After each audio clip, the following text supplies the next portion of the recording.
खानापूर तालुक्यातील कर्वे येथे MD drugs बनवणाऱ्या कारखान्यावर छापा टाकून सदरचा कारखाना काही दिवसांपूर्वी उद्ध्वस्त करण्यात आलाय।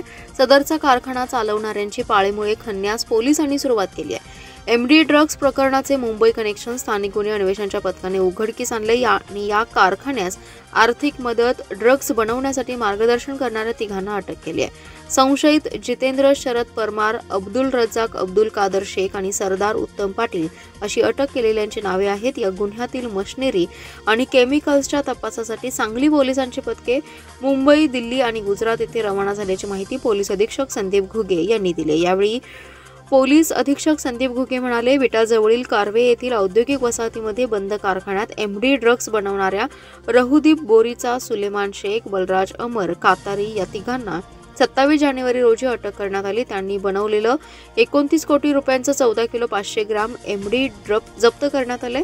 स्थानिक गुन्हे अन्वेषणाने तिघांची कसून चौकशी केली तेव्हा आणखी तिघे संशयित जितेंद्र परमार, अब्दुल रजाक शेख आणि सरदार पाटील यांची नावं निष्पन्न झाली। या 6 जणांची मुंबईतील ऑर्थर रोड कारागृहात ओळख झाली होती। 6 जणांनी जामिनावर मुक्त झाल्यानंतर एकत्र येऊन एमडी ड्रग्जचा कारखाना सुरू करण्याचं ठरवलं। त्यानुसार रहूदीप यांनी दिल्ली येथून मशिनरी मागवली। सुलेमान शेख यांनी दिल्लीतील कंपनीस पैसे पाठवले। त्यानंतर दोघांनी बलराजच्या मदतीने विटा येथे मशिनरी बसवली। मशिनरी बसवण्यासाठी जितेंद्र यांनी आर्थिक मदत केली।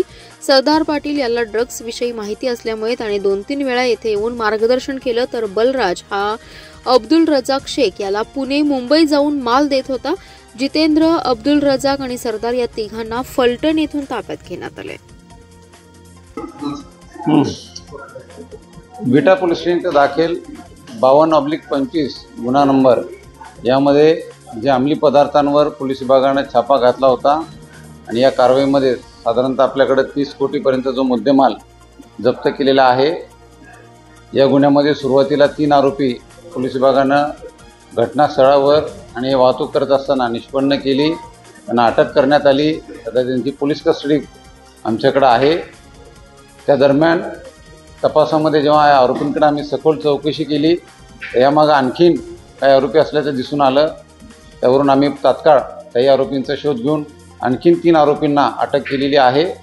माननीय न्यायालयासमोर त्यांना उभं करून त्या आरोपींचा पोलीस कस्टडी आम्ही घेऊन तपासामध्ये आणखीन पुढं काही धागेदोरे मिळत आहेत त्यासाठी सखोल कसून तपास करू आणि मला विश्वास आहे की याचं जे काही रॅकेट आहे, नेक्सस आहे ते आम्ही उद्ध्वस्त करू आणि कुठेही परत आपल्या जिल्ह्यामध्ये अशा पद्धतीनं कोणी हिंमत करणार नाही यासाठी पोलीस विभाग पूर्णतः काळजी घेत आहे।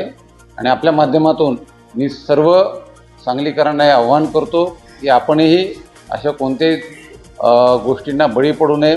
आपल्याकडे जर अशी काही माहिती असेल तर ती तात्काळ पोलीस विभागाला द्यावी, जेणेकरून आम्हालाही कारवाई करणं शक्य होईल।